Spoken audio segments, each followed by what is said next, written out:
ومن ضله فهو البعيد الطريق يعلم ما ظهر وما بطن وما خفي وما علن وما كمل وما هجل والصلاة والسلام على أشرف الأنبياء خاتم النبيين سيد المرسلين شفيع المذنبين سيد الأولين والآخرين سيدنا وحبيبنا نبينا وكريمنا ومولانا محمد صلى الله عليه وسلم عبده ورسوله بالهدى ودين الحق أرسله أما بعد فأعوذ بالله من الشيطان الرجيم بسم الله الرحمن الرحيم ألا إن أولياء الله لا خوف عليهم ولا هم يحزنون الذين آمنوا وكانوا يتقون آمنت بالله صدق الله العظيم ببركة إن الله وملائكته يصلون على النبي يا أيها الذين آمنوا صلوا عليه وسلموا تسليما اللهم صل على سيدنا ومولانا محمد طب القلوب ودوائها وعافية الأبدان وشفائها ونور الأبصار وضيائها وعلى آله وصحبه وبارك وسلم صلاة وسلام عليك يا سيدي يا رسول الله كلهم من رسول الله ملتمس غرفا من البحر ورشفا من الديم منزه شريك في محاسنه فجوهر الحسن فيه غير منقسم فانسب إلى ذاته ما شئت من شرف فانسب إلى قدره ما شئت من عظم والحبيب الذي ترجى شفاعته لكل هول من الأحوال مقتحم ثم الرضا عن أبي بكر وعن عمر وعن علي وعن عثمان ذي الكرم مولاي صل وسلم دائما سرمدا على حبیبک خیر الخلق كلهم وہاں کیا مرتبہ ہے غوث ہے بالا تیرا اونچے اونچوں کے سروں سے قدم اعلیٰ تیرا سر بھلا کیا کوئی جانے کہ ہے کیسا تیرا اولیاء ملتے ہیں آنکھیں وہ ہے طلبہ تیرا نبوی بھی عالمی فصل بطولی گلشن حسنی پھول حسینی ہے مہکنا تیرا راج کسی شہر میں کرتے نہیں تیرے خدام باج کس نہر سے لیتا نہیں دریا تیرا مزرعے چشت و بخارا و عراق و اجمیر کون سی کشت نہیں جس میں برسا نہیں جھالا تیرا میری قسمت کی قسم کھائیں سدانے بغداد ہند میں بھی ہوں تو دیتا رہوں پہرا تیرا مجھ کو رسوا بھی اگر کوئی کہے گا تو یوں ہی کہ وہی نام و رضا بندہ ہے رسوا تیرا اللہ کی حمد و ثنا نبی محترم نبی معظم باعث تخلیق ارض و سما صلی اللہ علیہ وآلہ آلہ وصحبہ وبارک وسلم کی بارگاہ مقدسہ میں انتہائی محبت و عقیدت کے ساتھ درود و سلام پیش کرنے کے بعد تمام تعریف اللہ وحدہ لا شریک کے لیے ہے۔ آج کی بابرکت عرس پاک کی محفل سادات گیلانیہ قدس سرہ العزیز بالخصوص حضرت سید السادات پیر طریقت حضرت قبلہ سیدی ضمیر الحسن شاہ صاحب نور اللہ ضریحہ کہ عرس پاک کی یہ بزم منعقد کی گئی ہے۔ شیخ تفضل ہے لا خذ مکانک ماشاء اللہ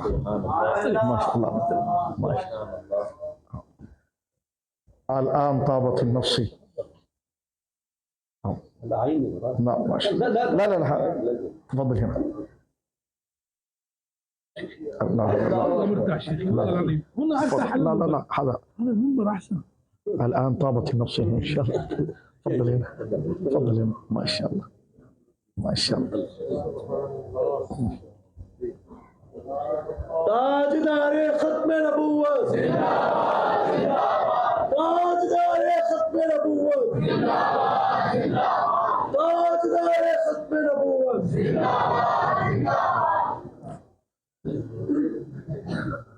آج کی بابرکت محفل و مجلس حضور سید السادات پیر سید ضمیر الحسن شاہ صاحب نور اللہ ضریحہ کے عرس پاک کی یہ بزم جن کا ذکر پاک ابھی علامہ صاحب قبلہ دامت برکاتہم العالیہ آپ کے تسلط، آپ کی تعلیمات اور آپ کی استقامت اور للہیت اور اخلاص کا ذکر فرما رہے تھے۔ میں بہت مشکور ہوں برادر محترم حضرت قبلہ پیر سید کلیم الحسن شاہ صاحب قبلہ گیلانی دامت برکاتہم العالیہ کا کہ آپ کا پہم اصرار رہا اخکر پر اور بار بار آپ نے کرم فرمایا، اور یہ میرے لیے بڑی سعادت کی بات ہے کہ ان تمام بزرگ علماء کی میں زیارت سے مشرف ہو رہا ہوں، اور اس مبارک علمی محفل میں خود کو موجود پا کر انتہائی مسرت محسوس کر رہا ہوں کہ جس میں کوئی تعلی نہیں، حقیقت ہے۔ اللہ رب العالمین جل وعلا حضرت شاہ صاحب کو صحت و سلامتی عطا فرمائے۔ جو سادات کرام موجود ہیں دامت فیوزہم، ان کا سایہ اللہ رب العالمین چرخ اہل سنت پر تعدیر قائم و دائم فرمائے، اور بالخصوص ہمارے درمیان ایک عظیم علمی شخصیت فضیلت الشیخ حضرت شیخ الحدیث و تفسیر حضرت علامہ مولانا عمر سلیم صاحب البغدادی عطا اللہ عمرہ، آپ تشریف فرما ہے، جن کی زیارت سے میں اور آپ مشرف ہو رہے ہیں۔ انشاءاللہ حضرت کا بھی خطاب اخر کی گفتگو کے بعد مرکزی خطاب ہوگا۔ اللہ رب العالمین جل وعلا تمام کی اس حاضری کو ہمارے لیے توشہ آخرت فرمائے اور استقامت دین کا ذریعہ بنائے، سوء خاتمہ سے اللہ ہمیں محفوظ رکھے، خاتمہ بالخیر اللہ رب العالمین۔ ان سادات اور بابرکت صلحاء کی موجودگی میں دعا کرتے ہیں، اللہ رب العالمین استقامت دین دے، تعلی اور عجب سے اللہ ہمیں محفوظ فرمائے، کبر و ریا سے اللہ ہمیں محفوظ فرمائے، اللہ والوں سے بغض رکھنے سے اللہ محفوظ فرمائے، اور اللہ رب العالمین ہمیں خاتمہ بالخیر عطا فرمائے۔ یہی فیضان اللہ ہمارے بچوں کو، ہمارے بعد قیامت تک ہماری نسلوں کو، اور ہر کلمہ گو مسلمان اور ان کی اولادوں کو اللہ رب العالمین جل وعلا یہ فیضان عطا فرمائے۔ کیونکہ محفل عرس پاک کی ہے تو کچھ باتیں اس حوالے سے ذکر کرنا چاہوں گا، اور اس کا معنی تو آپ تمامی حضرات بہتر جانتے ہیں، لیکن اس کی نوعیت اور اس کی کیفیت، اس کا مقصد کیا ہے، اور اس علمی مجلس کو کہتے ہیں کہ جس میں قرآن و سنت کے ان مضامین کو سمجھا جائے کہ جس میں اللہ رب العالمین نے اپنے محبوبوں کی تعریف اور توصیف کی ہے، اولیاء کی شان و کرامت و عزت کو جو اللہ نے بیان کیا ہے، خود ہی عطا فرمایا ہے اور خود ہی بیان فرمایا ہے، ان آیات کا اجرا کرنا، اس کو پڑھنا، اس کے ترجمے کو جاننا، اس کے مفہوم کو جاننا، اور ان احادیث کو جاننا جس میں کمالات اولیاء صالحین ذکر کیے گئے ہیں، ایسی بزم کو اس کی محفل کہتے ہیں۔ اور یہ جاننا کیوں ضروری ہے؟ اس لیے ضروری ہے کہ کلمے کا تقاضا یہ ہے، اللہ کی توحید اور اللہ رب العالمین پر ایمان لانے کا تقاضا یہ ہے کہ ہم ہر اس ہستی سے محبت اور اس کی تعظیم کریں جس سے محبت اللہ رب العالمین فرماتا ہے۔ لہذا عرس جو ہے یہ تقاضا شریعت ہے۔ اس کا عنوان تو جدید ہے، اس کا عنوان ایک لحاظ سے آپ یوں سمجھ لیں کہ عنوان تو کوئی بھی رکھا جا سکتا ہے، چاہے آپ اپنے پروگرام کا عنوان خاتم النبیین کانفرنس رکھیں، سیرت النبی کانفرنس رکھیں، عظمت قرآن کانفرنس رکھیں، تو اپنی سہولت کے اعتبار سے جو بات بیان کی جائے گی اس کی معنویت اور مطابقت کے حوالے سے کوئی بھی عنوان رکھیں، کوئی بھی ٹائٹل رکھیں، لیکن جب موضوع یہ ہو کہ جس میں شان اولیاء بیان کی جائے تو اس کا عنوان اہل سنت عرس رکھا کرتے ہیں۔ مزید بات آگے آ جائے گی، ایک بات تو اس کی یہ ہے، اور عرس کے اندر کیا بیان ہوتا ہے، یہ کس محفل کا عنوان ہے، یہ کن مباحث کا عنوان ہے، یہ کن باتوں کا عنوان ہے، ٹائٹل ہے، یہ ان باتوں کا عنوان ہے کہ جو اللہ نے قرآن مجید میں اولیاء اور اپنے محبوبوں کی شان و عظمت کو بیان کیا ہے، تو ہم ان آیات کو اس میں پڑھیں اور سمجھیں کہ جس طرح نماز کے مسائل جاننا ہمارے لیے تقاضا دین ہے، اسی طرح اللہ کے محبوبوں کی حقوق القدر کو جاننا یہ بھی تقاضا دین سے ہے۔ تو لہذا یہ اس کی شرعی حیثیت ہے عرس کی، اور اس کا انعقاد تو مستحب ہے، ظاہر سی بات ہے، ذکر فکر کی محفل ہے، لیکن جو وقت کی ضرورت کے حوالے سے ہے تو یہ ضروریات اہل سنت میں سے آتا ہے، کیونکہ اولیاء سے محبت کرنا، صالحین سے محبت کرنا اور ان کی قدر و عظمت کو جاننا اور قبول کرنا یہ ایمان کا تقاضا ہے، اور اہل سنت و جماعت کا شعار علامت اور سمبل یہ ہے کہ وہ اللہ کے ہر محبوب اور ان کی نسبتوں کا ادب کرتے ہیں. یہی شعار اہل سنت ہے. اور جو اللہ والوں کی ذات یا ان کی نسبتوں کی بے توقیری کرتے ہیں وہ خارجی کہلاتے ہیں. اور جو اللہ رب العالمین جل وعلا کے محبوبوں کی قدر و عظمت اور ان کی نسبتیں جس درجے میں اللہ بیان کرتا ہے قبول کرتے ہیں انہیں اہل سنت کہا جاتا ہے. لہٰذا یہ عنوان کے اعتبار سے تو مستحب ہے لیکن بیان کلام کے اعتبار سے ضروریات دین ہے، کیونکہ اس میں ان بنیادی تقاضوں کا بیان کیا جا رہا ہے کہ جو اہل سنت و جماعت کے شعائر میں سے ہے، نشانیوں میں سے ہے، سمبل میں سے ہے. اب میں آگے بڑھنا چاہتا ہوں، ذرا توجہ کیجیے. اہل سنت و جماعت کی تعریف پر ایک جملہ میں عرض کروں گا، پھر اولیاء کی بارگاہ میں حاضر ہوتے ہیں. قرآن کریم فرقان حمید نے اس امت کی جو تعریف کی ہے نا وہ سورۃ البقرہ کے اندر، کیونکہ آج جو موضوع حالات چل رہا ہے ہمیں ڈیپلی نہیں تو سرسری طور پر اپنے مسلک کو جاننا ضروری ہے اور یہ ہمارا حق ہے. ہم کسی کے خلاف تقریر نہیں کر رہے ہیں، اہل سنت ہے تو اہل سنت کا مشرب بیان کر رہے ہیں. لہذا جو اہل سنت نہیں ہے وہ اگر ہمارا ویور بنا ہے تو چلے جائے، اگر سننا چاہتا ہے دلائل تو بیٹھے تنقید نہ کرے کہ یہ آپ نے کیسے کہہ دیا، ہم آپ کو مانتے نہیں ہیں. تو میں نے کہا آپ لکھ دیں آپ کا مذہب کیا ہے تاکہ پھر اس پر نقد کریں. لیکن اہل سنت کا جو مذہب ہے اس کو ہم بیان کر رہے ہیں کہ قرآن مجید فرقان حمید نے سورۃ البقرہ میں ارشاد فرمایا وَكَذَلِكَ جَعَلْنَاكُمْ أُمَّةً وَسَطًا. حبیب ہم نے آپ کی امت کو امت وسط بنایا ہے. امت کس کو کہتے ہیں؟ امت اس قوم کو کہتے ہیں، امت اس گروہ کو کہتے ہیں جس سے نبی مخاطب ہوتا ہے. 1,24,000 انبیاء آئے، جس کے دور میں جو انسان جس درجے پر موجود تھے، جو نبی کو دیکھ رہے تھے، نبی کی تعلیم کو لے رہے تھے، وہ نبی کی امت کہلائے. اب اس کی 2 قسمیں ہو جاتی ہیں، اگر قبول کر لیا تو امت اجابت ہے اور قبول نہیں کیا تو امت دعوت ہے. کافر امت دعوت میں آتا ہے اور مومن امت اجابت میں آتا ہے، یعنی نبی کی تعلیم کو وہ لے لیتا ہے. تو قرآن یہ ذکر کر رہا ہے، میں آہستہ آہستہ آگے چل رہا ہوں، یوں سمجھیے جیسے کلاس میں ہم بیٹھے ہیں اور ایک ایک سبق کو یاد کر رہے ہیں، کیونکہ نوجوان بچے بیٹھے ہیں. قرآن یہ کہتا ہے حبیب ہم نے آپ کی امت کو امت وسط بنایا ہے. وسط کا معنی عدل کے ہوتا ہے، عدل کا معنی توازن کے ہوتا ہے، توازن کا معنی بیلنس کے ہوتا ہے. یعنی ہم نے آپ کی امت کو امت بیلنس بنایا ہے. اس میں افراط و تفریط نہیں ہے. آسان کر دیتے ہیں، آپ مارکیٹ میں سودا لینے جاتے ہیں، سبزی لینے جاتے ہیں، پھل لینے جاتے ہیں، تو ترازو جب اٹھایا جاتا ہے تو ترازو کی 2 پلڑے ہوتے ہیں، اس کی 2 جانب سے 2 برتن ہوتے ہیں. اگر اس میں سے ایک ادھر جھکا ہوا ہے تو یہ بھی بری بات ہے، اور اگر ایک ادھر جھکا ہوا ہے یہ بھی بری بات ہے. لیکن اس کے دونوں پلڑے اگر محاذات اور سامنے ہو تو یہ عدل ہے، یہ بیلنس ہے، اور اسی کو وسط کہتے ہیں. اللہ رب العالمین ارشاد فرماتا ہے حبیب ہم نے آپ کی امت کو امت وسط بنایا. یعنی جس قسم کا نظریہ اور عقیدہ رکھنا ہے، جس کی شان و عظمت کو قبول کرنا ہے، یہ نہ اس کو گھٹائے گی، اور جس سے دور رہنا ہے نہ اس کے قریب آئے گی، بلکہ جس ذات کا ہم نے جو حیثیت و مرتبہ دے دیا ہے یہ اس کو بیلنس کے ساتھ لے گی. تو فرمایا وَكَذَلِكَ جَعَلْنَاكُمْ أُمَّةً وَسَطًا. حبیب ہم نے آپ کو امت وسط عطا فرمایا. پہلی امتیں دیکھی جو افراط و تفریط میں تھی، کسی نبی کو مانا تو خدا تک بنا دیا، بغض میں آئے تو نبی کی نبوت تک کا انکار کر دیا. لیکن آپ کی امت کا حسن یہ ہے کیونکہ آپ کے بعد نہ کوئی جدید نبی آئے گا نہ کوئی نئی امت آئے گی، تو یہ رہنما امت ہے، اور اس کی سب سے بڑی پہچان کیا ہے؟ یہ امت بیلنس ہے. یہ اس کا ہم نے ایک ظاہری معنی ترازو سے سمجھا، جیسے ترازو کے دونوں پلڑے محاذات ہو جاتے ہیں. یہ کس چیز میں بیلنس ہے؟ عقیدے میں بیلنس ہے. جن کو قبول کرنا ہے ان کو قبول کرے گی، جس درجے میں کرنا ہے اسی درجے میں کرے گی.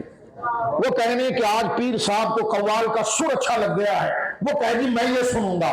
فرمایا تیری امت وہ نہیں ہے، وہ سروں کے پیچھے نہیں چلتی، وہ قرآن کے پیچھے چلتی ہے. ٹھیک ہے؟ تو عقیدہ سروں سے نہیں بنے گا، ڈھول کی تال سے نہیں بنے گا، عقیدہ بنے گا قرآن و سنت سے. تو فرمایا آپ کی امت امت توازن ہے، یعنی جو چیز جس ذات کے بارے میں بیان کی گئی یہ اس کو اسی درجے کے اندر قبول کریں گے، نہ اس کو گھٹائیں گے نہ بڑھائیں گے. پہلے یہ سنہرا انداز نظر نہیں آیا، لیکن جس کا جو حق ہے اس کے درجے میں اس کو رکھنا، یہ حق اگر کوئی امت سنبھالے گی اور اس کی حفاظت اور امانت کے ساتھ کرے گی تو وہ امت محمد ہے۔ سبحان اللہ۔ ہمارے مدرسوں میں کتاب پڑھائی جاتی ہے، درجہ بدرجہ آسان کر کے میں آگے بڑھ رہا ہوں۔ یہ باتیں آپ علماء سے بار بار سنتے ہیں، لیکن یہی مقدمہ سب سے آسان ہے آپ کو سمجھانے کے لیے۔ اور ہمارے مدرسوں میں کتاب پڑھائی جاتی ہے، ہمارے استاذوں کے استاذ حضرت شیخ احمد، جن کو ملا جیون رحمت اللہ علیہ کہا جاتا ہے، ان کی کتاب نور الانوار ہمارے مدارس میں پڑھائی جاتی ہے۔ آپ اس کے مقدمے کے اندر اہل سنت کی تعریف کو اور آسان کر دیتے ہیں۔ قرآن نے یہ کہا کہ آپ کی امت امت وسط ہے، اور جو آگے بات کر رہا ہوں اس کو بھی اکثر علماء نے سنا ہے، لیکن ذرا اس پر غور کریں کہ بات کیا کرنی ہے۔ ملا جیون رحمت اللہ علیہ ظاہر سی بات ہے اہل سنت کے ترجمان ہیں، ان کی دی ہوئی ڈیفینیشن ہمیں قبول ہے اور وہی ہمارا تعارف ہے۔ اگر کوئی ہم سے پوچھے غیر اہل سنت تم سنی ہو تمہاری کیا تعریف ہے، سنی کون ہوتا ہے، تو سارے علماء بزرگ اساتذہ ہمارے بیٹھے ہیں، یہ یک زبان ہو کر اس فقیر کی تعریف کریں گے کہ تو جو ملا جیون کو پڑھ رہا ہے بس اسی پر ہمارا دستخط ہے، دستخط ہم کر دیتے، یہی ہمارا عقیدہ ہے۔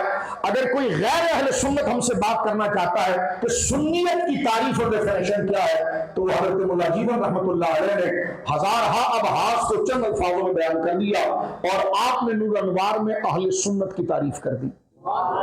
ہم اہل سنت ہیں، اہل سنت ہیں، اہل سنت ہیں، یہ ہوتے کون ہیں؟ یہ میری اور آپ کی ذمہ داری ہے اس بات کو ہم سمجھیں اور آگے بڑھیں۔ ملا جیون رحمت اللہ علیہ، جن کا نام شیخ احمد ہے رحمہ اللہ، وہ اہل سنت کون ہوتے ہیں؟ تو فرماتے ہیں، آسان معنی کرتے ہیں، لمبی چوڑی ابحاث کو چھوڑ کر میں ٹو دا پوائنٹ دو عبارت پڑھوں گا۔ فرما فَإِنَّهَا مُتَوَسِّطَةٌ، اہل سنت جو ہے وہ بیلنس ہے، متوسط ہے۔ بیلنس کا معنی تو آپ سمجھ گئے، ترازو کے دونوں پلڑے اگر برابر ہوں گے تو یہ بیلنس ہے، یہ تھوڑا سے ہٹ جائے تو یہ ان بیلنس ہے، تو یہ ان بیلنس نہیں ہے، یہ بیلنس ہے۔ تو فَإِنَّهَا مُتَوَسِّطَةٌ، یہ درمیان میں ہے، کس کے؟ بین القدر والجبر، قدریہ کے درمیان اور جبریہ کے درمیان۔ اور کن کے درمیان کی راہ ہے؟ فرما بین الخروج والرفض، بین المحبت والعقل۔ اب یہ تینوں چیزوں کو ڈسکس کیا ہے اور انہی تینوں فتنوں سے ہمارا سامنا ہے۔ فرمایا سنی وہ ہے کہ جو نہ قدریہ ہے نہ جبریہ ہے، بلکہ اس کے درمیان کی راہ ہے۔ ایک ایک جملہ سن لیجیے۔ قدریہ وہ ہے جو عقیدہ رکھتے تھے کہ اللہ چاہے نہ چاہے بندہ جو چاہے کرتا رہے۔ جبریہ وہ تھے کہ جو کہتے تھے انسان بالکل پتھر کی طرح ہے، اس کا اپنا کوئی ارادہ نہیں ہے۔ تو حضرت سیدنا مولا کائنات شیر خدا رضی اللہ عنہ کا بڑا مشہور واقعہ ہے۔ آپ کے پاس ایک شخص آیا سیدنا علی المرتضیٰ کے پاس، فرمایا انسان مختار ہے؟ فرمایا ہاں۔ کا مجبور ہے؟ کہا ہاں۔ کا وہ کیسے؟ فرما کھڑا تھا وہ، فرما اپنی ٹانگ اٹھا، اس نے اپنی ٹانگ اٹھائی، فرما دوسری اٹھا، فرما نہیں اٹھا سکتا، فرما اتنا مختار ہے اتنا مجبور ہے۔ تو بین القدر والجبر، بین الجبر والقدر، اتنا اختیار ہے اتنا اختیار نہیں ہے۔ ایک جملہ، ٹھیک ہے؟ آگے ہم چلتے ہیں۔ حضرت شاہ عبدالعزیز محدث دہلوی نے ایک بڑی پیاری بات کی ہے اور بڑی قیمتی بات ہے جس کو میں نے اور آپ نے ذرا سمجھنا ہے۔ جی جی جی بالکل، شاہ صاحب تشریف واسطے جی۔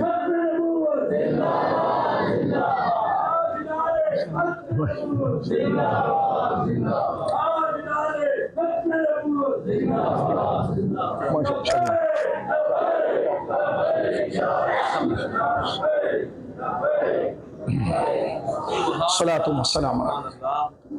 ہم اہل سنت کے معنی کو سمجھ رہے ہیں اور سادے پہرائے میں سمجھ رہے ہیں۔ آپ کہیں گے تقریر مشکل ہے، میں نے کہا آپ کے سامنے ہاتھ میں جو اسمارٹ موبائل ہے، آپ کو انگریزی زبان آتی ہے کہ نہیں؟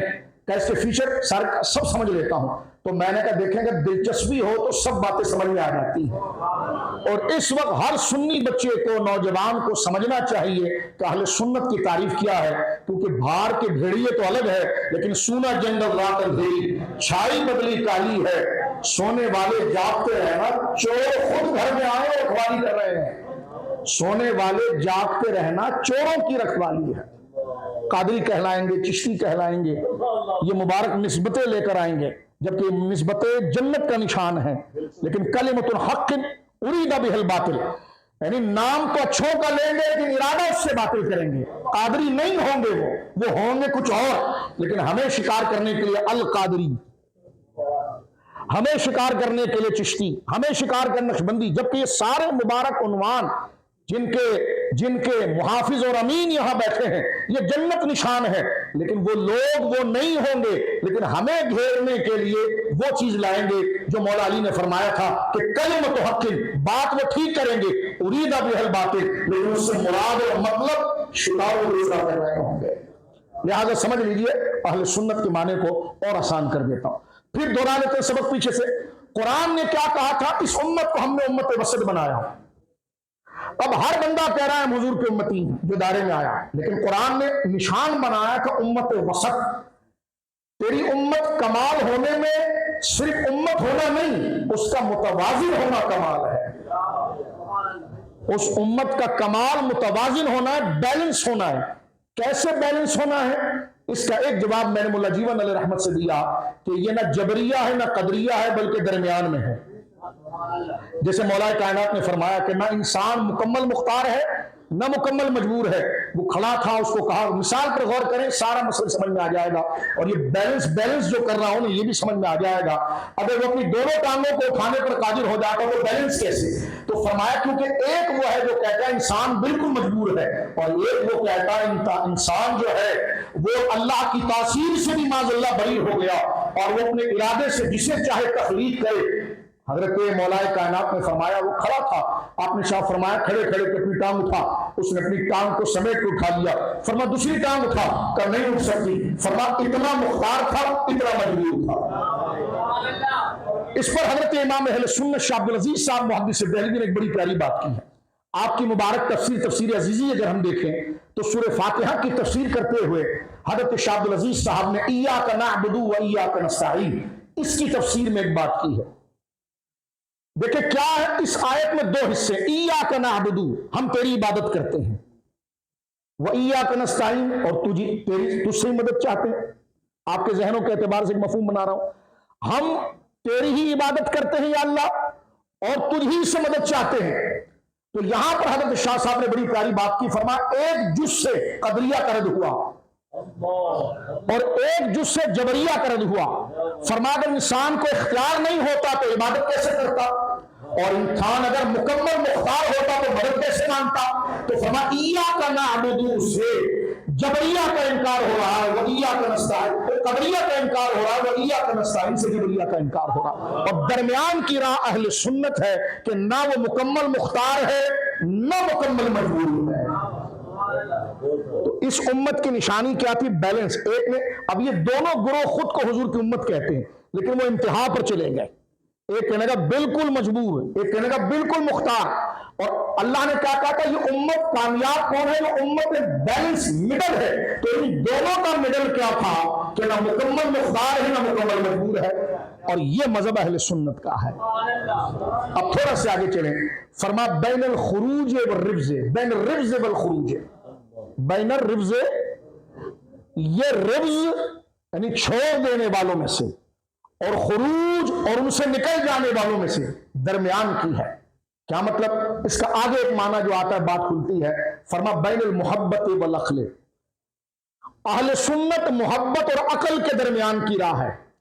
فرمایا کہ ولا یکون حبا محضا, وہ صرف محبت محض کا نام نہیں, وہ تو بندے کو وجد اور دیوانگی کی طرف لے جاتا ہے, اور نام محض عقل کا نام ہے, وہ تو الہاد اور ایتھیسزم کی طرف لے جاتا ہے. بلکہ اہل سنت وہ ہے کہ جو عقل اور محبت کے درمیان ہے. یہاں پر دیکھیں ایک فرقہ محبت میں اتنا بڑا کہ اس نے حضرات اہل بیت کو انبیاء سے بڑا کر دیا, اور ایک جو ہے وہ عقل میں اتنا بڑا کیونکہ عقل والا فضائل کو نہیں مانتا اور عشق والا عقل کو نہیں مانتا. اور اہل سنت درمیان میں ہے جو عشق والے بھی اور عقل والے بھی ہیں, اس لیے ان کی درجہ بندی ہوتی ہے. رافضی اس لیے بہکا کہ اس نے صرف عشق کو منزل بنایا, خارجی اس لیے بہکا کہ اس نے عقل کو منزل بنایا. اہل سنت نے صحابہ اور اہل بیت کو اس لیے پایا کہ عشق کا منصب بھی پایا اور عقل کو سامنے رکھ کر اس دائرے کی رعایت بھی کی ہے. یعنی اب کوئی کہہ رہا ہے یار آپ خام خام ہونا ایسی بات کر رہے ہیں، وہ بندہ تو عشق میں کہہ رہا ہے علی کا پہلا نمبر، عشق میں ہی کہہ رہا ہے، تو ہم نے کہا یہ وہ عشق ہے جو پاگل پن کی طرف لے جاتا ہے۔ عشق ایک بے لگام گھوڑا ہے، اور اس کو لگام جو دیتا ہے وہ عقل دیتی ہے۔ توجہ ہے کہ جو عقل اس کو اس دائرے کی طرف لے آتی کہ اس عشق کو کس دائرے تک رکھنا ہے، تو مولا مرتضیٰ کو پہلا کہنا یہ محبت نہیں، یہ تو خود گستاخی ہو گئی۔ تو اگر محض عشق ہو تو یہ وجد و پاگل پن کی طرف جائے گا، اور محض اگر عقل ہو تو بربادی کی طرف آئے گا۔ اہل سنت نے اہل بیت سے عشق بھی کیا اور عقل سے شریعت کے توازن کو بھی جانا، اس لیے کہا دمادم مست قلندر، ابو بکر کا پہلا نمبر، عمر کا دوسرا نمبر، عثمان کا تیسرا نمبر، علی کا چوتھا نمبر، کیونکہ یہ حدود شریعت نے رکھی تھی۔ یہ حدود عشق میں بندہ اندھا ہوتا ہے، عقل میں بندہ غور کرتا ہے، نصاب کو دیکھ۔ اب اگر کوئی بندہ کسی کے عشق میں بات کرے اور عقل کے تقاضوں سے شریعت کی حدود کو بھلا دے تو وہ بے لگام ہو جائے گا، اور صرف عقل ہی کی توجہ رکھے اور جو ذاتوں کا تقدس و مقام ہے تو نہ اس کرے گا، نہ میلاد کرے گا، نہ عظمت بیان کرے گا، تو نہ خوش عقل قابل قبول ہے، نہ محض فراوانی والا عشق قابل قبول ہے، بلکہ اس کے درمیان کی راہ ہے کہ عشق کو جس ظرف کے اندر جمع کیا جائے، عشق کو جس برتن کے اندر جمع کیا جائے اسے عقل کہتے ہیں۔ تو الحمدللہ اہل سنت جو ہے وہ عشق اور عقل کے درمیان کی راہ ہے کہ جس کا جو درجہ ہے، مقام ہے، اسی درجے کو اس کو کرتے ہیں۔ اسی لیے مولا مرتضیٰ شیر خدا نے فرمایا تھا یہلک فیہ رجلان، مولا مرتضیٰ نے یہ فرمایا تھا کہ کچھ لوگ میری وجہ سے دو قومیں ہلاک ہو جائیں گی۔ یہ نہج البلاغہ میں بھی، اہل سنت کی کتابوں کے اندر بھی، یہلک فیہ رجلان، میری وجہ سے دو قومیں ہلاک ہوں گی۔ فرمایا ایک ہے محب مفرط اور ایک ہے مبغض مفرط، ایک میری محبت میں اتنا بہے گا کہ میری حد جو ہوگی اس سے بڑا کر بےدبی کا ارتکاب کر دے گا، اور ایک وہ ہے جو میری عظمتوں کو جو اللہ نے مجھے دی ہے سرے سے اس حد کی پرواہ نہیں کرے گا، اس کو گرا دے گا۔ اور کامیاب کون ہوگا؟ امت وسط جو بیلنس میں ہے، جو مولا مرتضیٰ کی شان و عظمت ہے اسی درجے میں آپ کو قبول کرے گا اور جان دل سے قبول کرے گا۔ توجہ ہے، کوئی کہنے والا کہنے لگا کہ اس نے تو کہا دمادم مست قلندر، وہ تو مست تھا۔ میں نے کہا پیر صاحب آپ تو مست نہیں تھے۔ سوال ہے، کسی صاحب کی ہم نے گفتگو سنی، وہ جواز دے رہے ہیں کہ بھائی کسی نے اگر یہ کہا کہ دمادم مست قلندر علی کا پہلا نمبر، تو وہ کہہ رہے ہیں پیر صاحب وہ کہہ رہے ہیں وہ تو مست تھا۔ تو میں نے کہا مست کی تقلید تو حرام ہے، اس لیے کہ مجذوب کے پیچھے تو کبھی نہ چلنا، مجذوب کے پیچھے چلے گا ملحد بن جائے گا۔ چلا جاتا ہے سالک المجذوب کے پیچھے، محض مجذوب کے پیچھے نہیں چلا جاتا۔ جواز ہم نے کہا آپ سے خطا ہو گئی، یہ تو خود مولا مرتضیٰ کے نظریے کے خلاف بات تھی کہ دمادم مست قلندر علی کا پہلا نمبر۔ کہ لگے چپ رہو، تم نے کوئی بات نہیں سمجھی۔ وہ تو کہہ رہا ہے دمادم مست قلندر، وہ تو مست ہے نا، تو مست پر کیا فتویٰ آئے گا؟ میں نے کہا پیر صاحب مست تو پاگل تھا، اس کو فتویٰ نہیں، لیکن آپ تو سنیے کہ پیرے آپ کو فتویٰ آئے گا۔ اس لیے کہتے ہیں کہ اہل سنت محض عشق نہیں ہے، بلکہ عشق اور عقل کے درمیان کی راہ ہے۔ ہماری بات کو برا نہ جانا جائے، ہم جو بات بتا رہے ہیں اس کو برا نہ جانا جائے۔ اپنی غلطی قبول کرنے کی بجائے آپ آگے سے اس بات پر حجت کر رہے ہیں کہ وہ تو مست کی بولی تھی نا۔ میں نے کہا بولی تو مست کی تھی، آپ تو مکلف تھے، آپ تو صاحب عقل تھے، آپ کا تو شعور تھا۔ مست پر تو کوئی حکم نہیں آتا، لیکن آپ تو مست نہیں تھے، آپ اس مست کی مستی کو ثابت کر رہے ہیں۔ یہی وہ غلو غیر حق ہے جو سنی بندہ کبھی نہیں رہ سکتا۔ سنی وہی رہتا ہے جو دل میں عشق آئے تو اس کے لیے شریعت کی حدود کو دیکھتا ہے کہ اس سمندر کو کہاں تک پھیلاؤں، جہاں تک رب کہے گا وہیں تک جاؤں گا، کہاں تک منع کرے گا وہاں جاؤں گا۔ تو لہذا اہل سنت، اب آگے آسان کرتے ہیں گفتگو کو، اہل سنت کا مزاج کیا ہے؟ وہ شریعت کو مقدم رکھتا ہے، وہ قرآن و سنت کو مقدم رکھتا ہے۔ نہیں آج میں نے خواب دیکھا، میں نے کہا کوئی حجت نہیں ہے، کیونکہ شریعت نے اجازت نہیں دی۔ اس سے خیر کے نتیجے نکالے جا سکتے ہیں، اصول اور قطعیات کے مقابلے پر نہیں لایا جا سکتا اسے۔ اسلاف کے اگر خواب ہے تو وہ تاثیر خیر کے لیے قبولیت ہے، لیکن وہ نص اور شریعت کے کسی قواعد کے سامنے نہیں آ سکتا۔ سمجھ رہے میری بات؟ نہیں، آج میرا مزاج یہ چاہ رہا ہے کہ اس کا سر بڑا اچھا لگا ہے، آج میں اسی قوال کو سنوں۔ میں نے کہا سر تو سن رہا ہے، لیکن اس سر کے اندر جو زہر پلا رہا ہے، جو الفاظ بول رہا ہے، اسی لیے فرمایا گیا کہ اہل سنت وہ ہے جو محض عشق کا نام نہیں ہے بلکہ عشق و عقل کے درمیان کرا ہے۔ یہ مطلب کیا ہے کہ وہ اپنی شوق اور محبت کو شریعت کے دائرے میں دیکھتا ہے، شریعت کے۔ اس لیے ہمارے وہاں تقریر میں لفاظی نہیں ہوتی۔ ایک اشارہ میں کروں، مثلا دیکھو یہ پتی ہے، پتی ایسی ہے تو ہر ایک کی کربلا لگے۔ ہمارے وہاں لفاظی نہیں ہوتی، ہمارے وہاں تقابل نہیں ہوتا، اس لیے لفاظی نہیں ہوتی کیونکہ لفاظی آپ کی ذاتی شوق کی طرف آتا ہے اور وہ شوق پھر شرعی حدود کے باہر جاتا ہے۔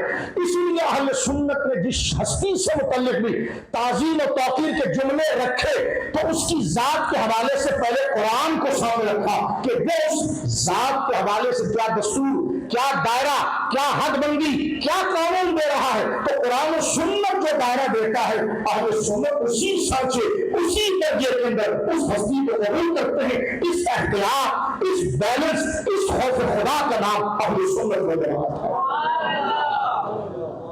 اہل سنت کی تاریخ کو سننے کے بعد اب موضوع کو تھوڑا آسان کرتے ہیں۔ دیکھیے آج یہ عرس کی محفل ہے، میں نے آپ کے سامنے آیت پڑھی ہے، الا ان اولیاء اللہ لا خوف علیہم ولا هم يحزنون۔ عربی زبان کے اندر کسی شخص کو تنبیہ دینے کے لیے اور کسی اہم کلام کو، یعنی اہم بات کرنا ہے اور بات جو کی جا رہی ہے وہ بہت ضروری ہے، اگلا سننے سے غافل نہ ہو جائے، اگر وہ بھول گیا تو بہت قیمتی بات کو چھوڑ دے گا۔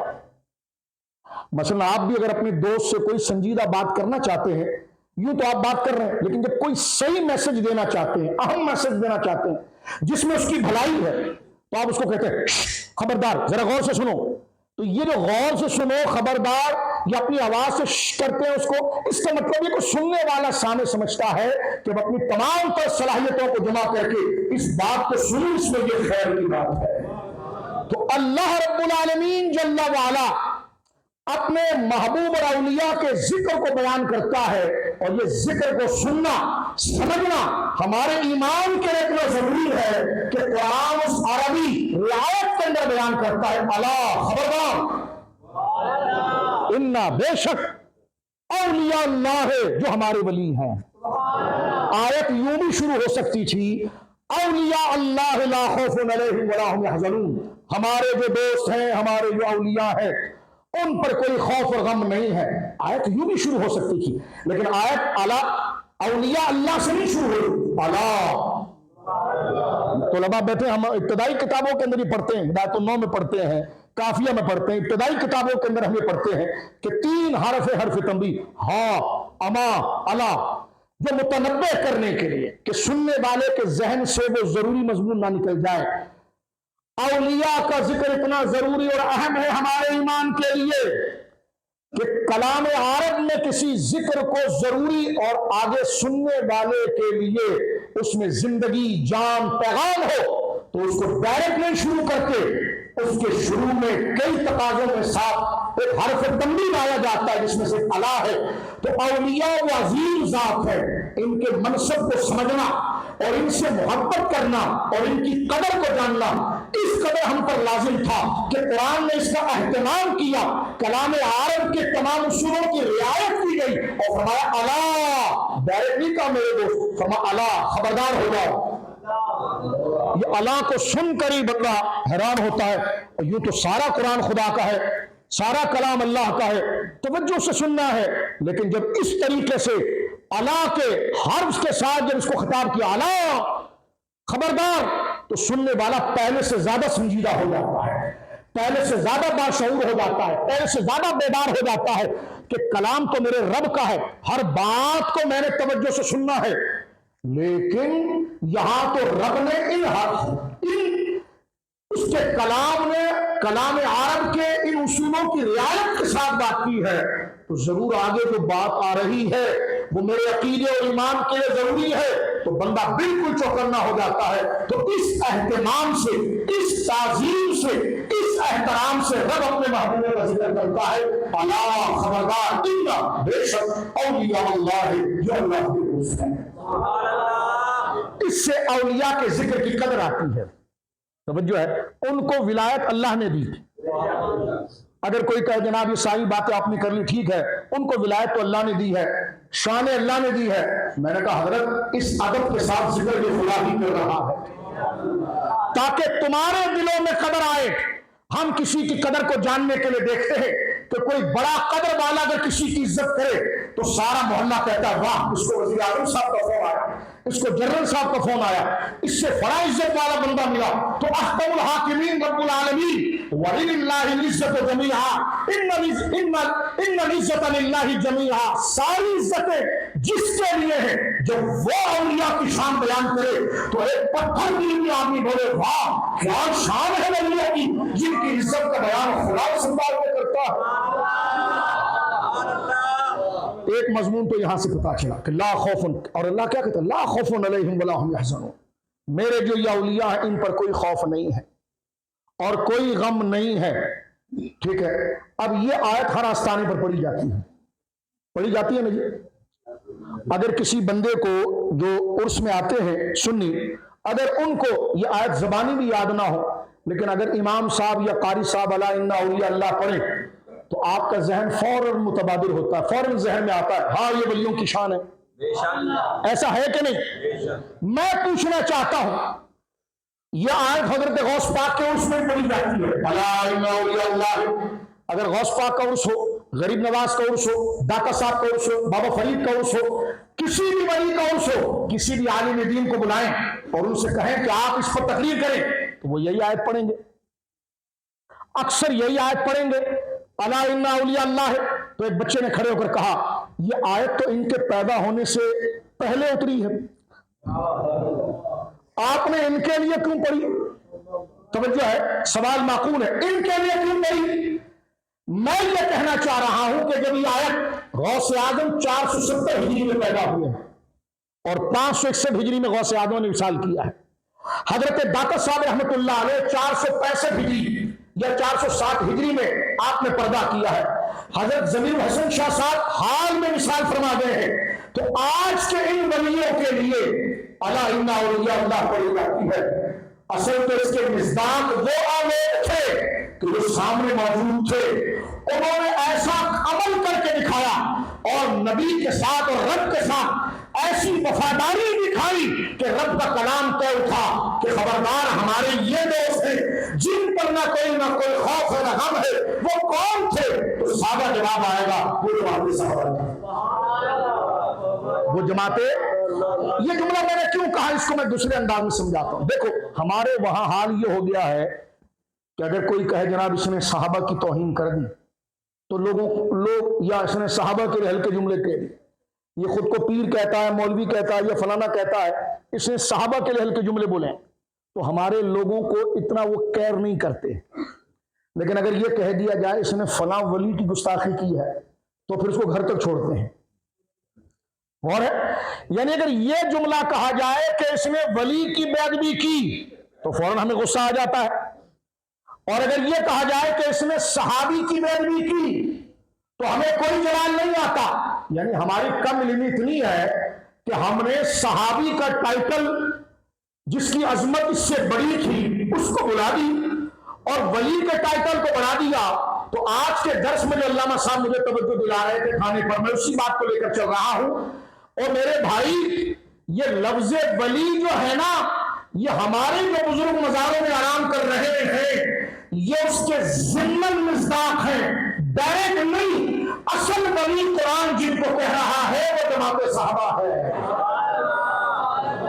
الا ان اولیاء اللہ میں خطاب ابو بکر صدیق کو ہے، حضرت عمر کو ہے، حضرت عثمان کو ہے، مولا کائنات کو ہے، جملہ صحابہ کرام کو ہے. دراصل وہ رسول اللہ کی رؤیت اور حضور کو دیکھنے کی وجہ سے ایک نمایاں الگ سے ٹائٹل صحابیت کا رکھتے ہیں، اس لیے ان کو یاد کیا جاتا ہے. ورنہ اصل میں انبیاء کے بعد جو سب سے بڑا ولی ہوتا ہے وہ رسول کا صحابی ہوتا ہے. نعرہ تکبیر، وہ رسول کا صحابی ہے. نعرہ تکبیر، نعرہ رسالت، نعرہ تحقیق، نعرہ حیدری، ہر صحابی نبی. اب ذرا غور کیجئے اس بات پر. ولی کا معنی ہوتا ہے قریب کے. ولی کا کیا معنی ہوتا ہے؟ میں 4 5 6 8 اینگل سے آپ کو سمجھا رہا ہوں، شروع سے بدل بدل کر. ولی کے بارے میں حضرت امام راضی علیہ رحمت نے تفسیر کبیر شریف میں ایک بات لکھی ہے.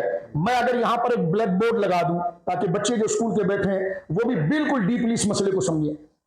اگر یہاں بلیک بورڈ لگاؤں اور میں آپ کو چوک دوں اور کہوں ولی لکھو تو کیسے لکھو گے بیٹا؟ پہلے لکھو گے واو، پھر لکھو گے لام، پھر لکھو گے یا.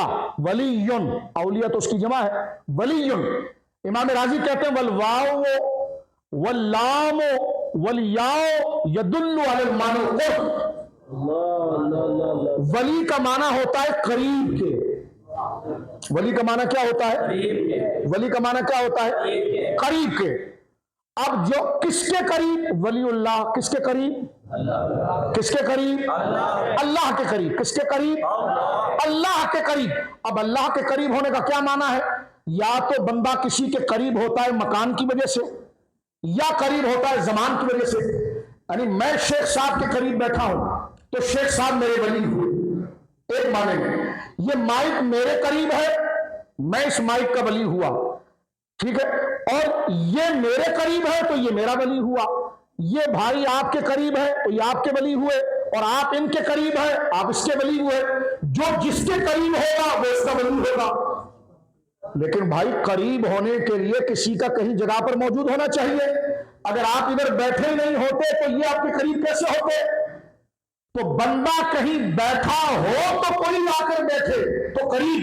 تو اللہ تو بیٹھنے سے پاک، اللہ تو جگہ سے پاک، اللہ تو زمان سے پاک. تو اس کے قریب ہونے کا معنی کیا ہے؟ ادھر قرب کا معنی کیا ہوگا؟ ادھر قرب کا معنی کیا ہوگا؟ تو استاذ لکھتے ہیں، فرمایا ولی اللہ میں جو ترکیب ہے وہی ترکیب بیت اللہ میں ہے. بیت اللہ کا معنی کیا ہوگا؟ اللہ کا گھر. تو کہا اللہ اس میں رہتا ہے؟ کہ نہیں. تو پھر گھر کیسے؟ یہ نسبت کیسے؟ تو جواب آیا رہتا نہیں ہے، پہچانا یہاں سے جاتا ہے. تو یہ قرب جو ہے معرفت کی ہے. ولی اللہ کا معنی یہ نہیں کہ معاذ اللہ خدا کسی جگہ پر آ گیا، کسی مکان پر آ گیا.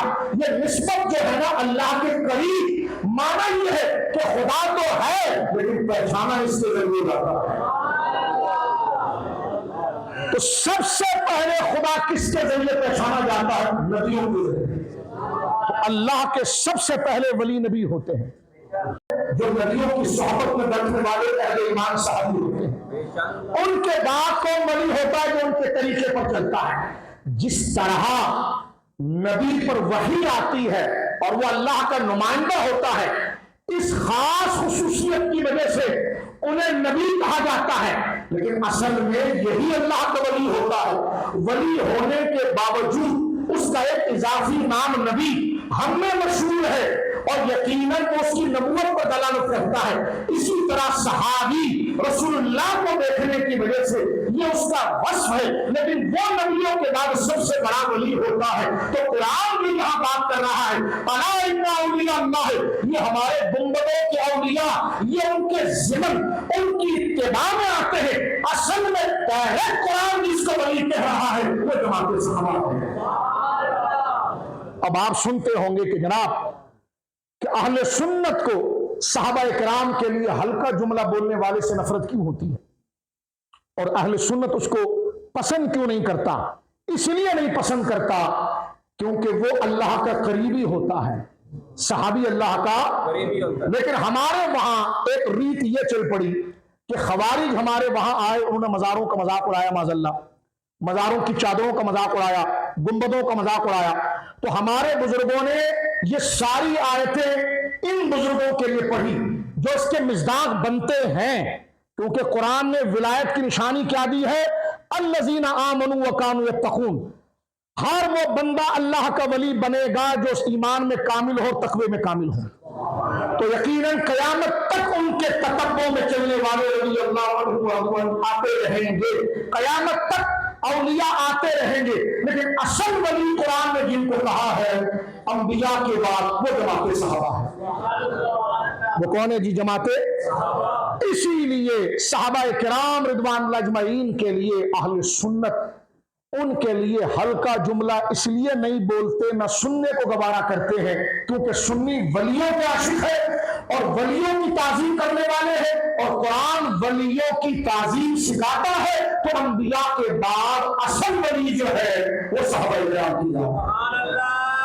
اس میں بشمول اہل بیت نظام رضوان اجمعین جو سرکار مولا مرتضیٰ، سرکار امام حسن مجتبیٰ، امام حسین مجتبیٰ، بشمول وہ تمام اس میں شامل ہوتے ہیں کہ جنہیں صحبت رسول کا کمال بھی حاصل ہوا، ساتھ میں نسب رسول کا کمال بھی حاصل ہوا۔ اس کے بعد جتنے لوگ آ رہے ہیں صحابی کے بعد، وہ ان کے راستے پر چل کر ولی بنیں گے، لیکن رتبے میں ان کے برابر نہیں ہوں گے، رتبے میں ان کے برابر۔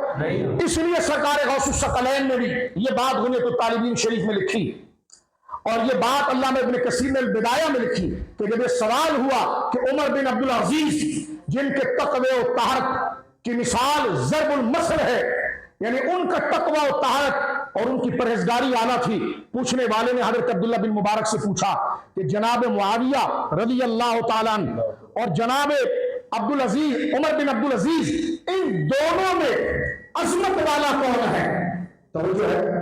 تو حضرت غوث الثقلین نے بھی واقعہ لکھا کہ حضرت عبداللہ بن مبارک کو جلال آیا، آپ نے فرمایا سن، نیکی عمر بن عبدالعزیز نے لکھی ہے، نیکی جناب معاویہ نے لکھی ہے، لیکن معاویہ وہ ہے جو رسول اللہ کے ساتھ انہوں نے سفر کیا، صحبت پائی، اور جناب معاویہ کی سواری پر کی ناک میں جو گرد اڑ کر لگی رسول اللہ کے پیچھے چلنے کی وجہ سے، وہ عمر عبدالعزیز کی زندگی کی تمام نیکیوں سے زیادہ عظمت نشان رکھتی ہے۔ تو میرے بچوں بزرگوں، یہاں سے بات پتا چلی کہ اولیاء کا ذکر میں سب سے پہلا ذکر جماعت صحابہ۔ یہ ایک آیت یہاں پر مکمل ہوئی، اور یہاں سے یہ بات پتا چلی ہمارے کو آج کہ جناب ولی کا ٹائٹل ہر بزرگ متقی کے لیے بولا جائے گا، لیکن اصلاً اس امت میں انبیاء کے بعد یہ لفظ جن کے لیے خاص ہے وہ جماعت صحابہ ہیں۔ وہ جماعت مل کر بولو، وہ جماعت۔ اب دوسری آیت اس موضوع کو آسان کرتی ہے۔ اللہ رب العالمین یہاں سے دو لوگوں کا رد ہوتا ہے افراط و تفریط میں۔ ایک تو وہ جو سرے سے ولی کی تعظیم نہیں مانتا، تو اس کا جواب آ گیا الا ان اولیاء اللہ لا خوف علیہم، اور ایک وہ ہے جو درجہ بندی اس کو توڑتا ہے، جو اصل میں ولی تھے ان کا انکار کرتا ہے، جو ان کے تتبع میں، نیابت میں اور ان کی شاگردی میں ولی ہوئے ہیں ان کو تو قبول کرتا ہے، اور اہل سنت وہ ہے جو فضائل کو بھی مانتے ہیں، ولایت کو بھی مانتے ہیں، اور ولایت میں جو درجہ جس کا بڑا ہے اس کو بڑا جانتے ہیں، جو بعد والے ہیں اس کو بعد والا جانتے ہیں۔ تو یہ ترتیب جو مزاج کی ہے یہ اہل سنت و جماعت کی ہے۔ سورہ ابراہیم میں آپ آ جائیے، اللہ رب العالمین جل وعلا نے اولیاء کی ایک تعریف بڑے خوبصورت انداز میں کی ہے۔ یہ دوسرے انداز میں آپ کی خدمت میں عرض کرتا ہوں، اور اس کے بعد ایک آخری آیت اور ایک نئے طرز سے آپ اس بات کو سمجھنے کی کوشش کریں۔ یہاں سے ان لوگوں کا بھی رد ہو جاتا ہے جو سرے سے اولیاء کے قائل نہیں یا ان کی عظمت کے قائل نہیں، اور ایک ان کا بھی رد ہو جاتا ہے جو اولیاء کے درمیان تفریق کرتے ہیں، جو عظمت والے ان کا انکار۔ توجہ آپ کی، کہتے جی ہر صحابی جنتی نہیں ہوتا۔ میں نے کہا جس پیر کے آستانے پر تو تقریر کر رہا ہے وہاں تو الا ان اولیاء والی آیت پڑھ کر انہیں قطعی جنتی ثابت کر رہا ہے، اور ہمارے نزدیک اس صاحب مزار کے جنتی ہونے میں کوئی شک نہیں ہے، لیکن ہم پوچھ رہے ہیں کہ جس کے لیے آیت نہیں اتری تھی اصلاً وہ تو عمل کر کے اس راستے کی طرف آیا، اس ولی کا تو جنتی مان رہا ہے، اور جن کو قرآن نے ان کی عمل کی قبولیت کی سند دے کر ولی کہا ہے تو ان کے جنتی ہونے کا انکار کر رہا ہے۔ اور اس میں دیکھیں یہ ہے وہ غلو عشق کا جو ان کو لگ گیا ہے کسی قوال کے سر سے، ان کو چاہیے کہ اس کی حد بندی شریعت سے کریں۔ کہتے ہیں جس کا نام لے کر حضور نے کہا نا جنتی، ہم اسی کو جنتی کہیں گے۔ میں نے کہا یہ بات سن، سرکار موسیٰ کاظم رضی اللہ عنہ کا نام حضور نے لیا ہے؟ سرکار امام جعفر صادق کا نام حضور نے لیا ہے؟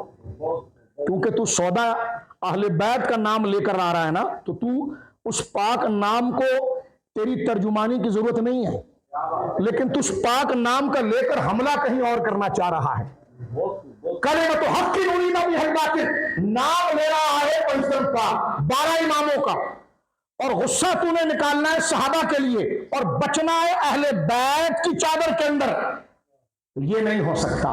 غور کیجئے، یہ کہنا کہ ہر صحابی کا نام آ جائے تو وہ جنتی ہے، اور جس کا نام رسول اللہ نے زبان سے نہیں لیا وہ ان کے بارے میں ہم حسن ظن رکھیں گے۔ تو میں نے کہا مجھے یہ بتا، یہی جملہ اگر کھڑے ہو کر تو کہے کہ امام زین العابدین پاک کا نام تو حضور نے نہیں لیا، یا معاذ اللہ امام باقر پاک کا نام حضور نے نہیں لیا، یا معاذ اللہ حضرت امام جعفر صادق پاک کا، سرکار موسیٰ کاظم کا، سرکار مولا علی رضا کا، سرکار مولا تقی کا، سرکار مولا نقی کا، سرکار مولا حسن عسکری کا، ان کا نام حضور نے نہیں لیا لیکن حسن ظن ہے جنت میں جائیں گے، یہ جملہ برداشت ہوگا؟ نہیں۔ مجھے جملہ برداشت ہوگا؟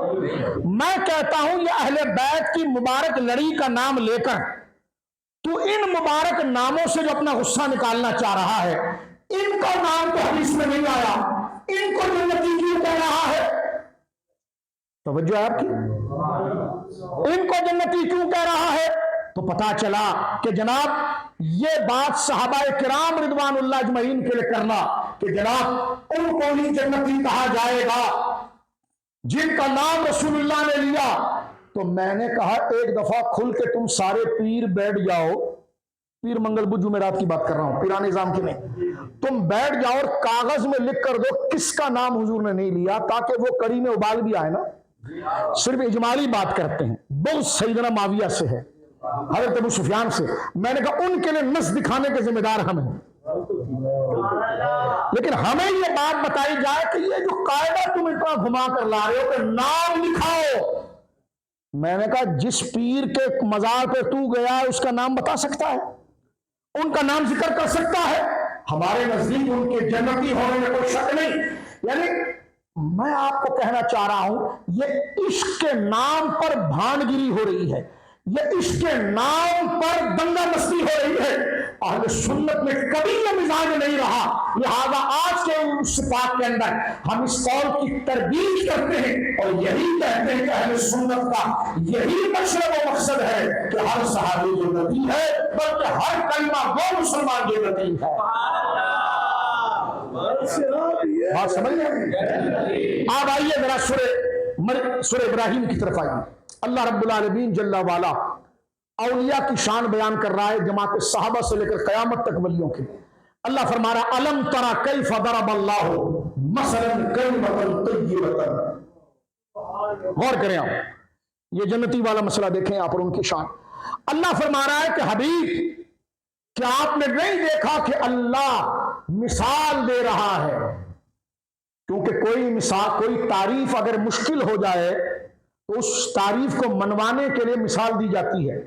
استاد اگر کتاب پڑھائے اور تعریف مشکل ہو جائے تو آگے نحو کر کے، امثلہ کر کے، فار ایگزامپل کر کے مثال دی جاتی ہے، اور اس مثال سے وہ پیچھے پوری تعریف سمجھ میں آ جاتی ہے۔ تو اہل ایمان جو صاحب کلمہ ہیں ان کی عظمت اتنی تھی کہ اللہ رب العالمین اپنے ولیوں کی شان بیان کرتے ہوئے اپنے محبوب سے کہہ رہا ہے الم تری کیف ضرب اللہ مثلا کلمۃ طیبۃ، اے حبیب کیا آپ نے نہیں دیکھا کہ اللہ کس طرح مثال سے بیان کر رہا ہے کلمہ طیبہ کی؟ فرمایا ضرب اللہ مثلا کلمۃ طیبۃ، اللہ مثال دے رہا ہے۔ اب کلمہ طیبہ لا الہ الا اللہ یہ کیا ہے؟ تو اللہ مثال دیتا ہے، فرمایا یہ کیا ہے؟ فرمایا شجرۃ طیبۃ، کلمہ طیبہ کی مثال ایسے ہے جیسے پاکیزہ درخت، اصلها ثابت وفرعها فی السماء، ایسا پاکیزہ درخت جس کی بنیادیں زمین کی تہ میں ہیں اور اس کی شاخیں آسمان کو گھیرا ہوا ہے۔ اصلها ثابت وفرعها فی السماء تؤتی اکلها کل حین بإذن ربہ اور وہ ایسا پاکیزہ درخت ہے جس کی جڑیں زمین کے اندر ہے کہ ہوا طوفان اس کو ہلا نہیں سکتی، اور اس کی ڈالیاں اور پھل اتنے ہیں اور سائے شاخوں میں اتنے گھنے ہیں جس میں آسمان کو گھیرا ہوا ہے، اور وہ ایسا پاکیزہ درخت ہے، کیا کلمہ ایسا پاکیزہ درخت ہے کہ وہ پھل دیتا رہتا ہے ہر وقت اپنے رب کے حکم سے۔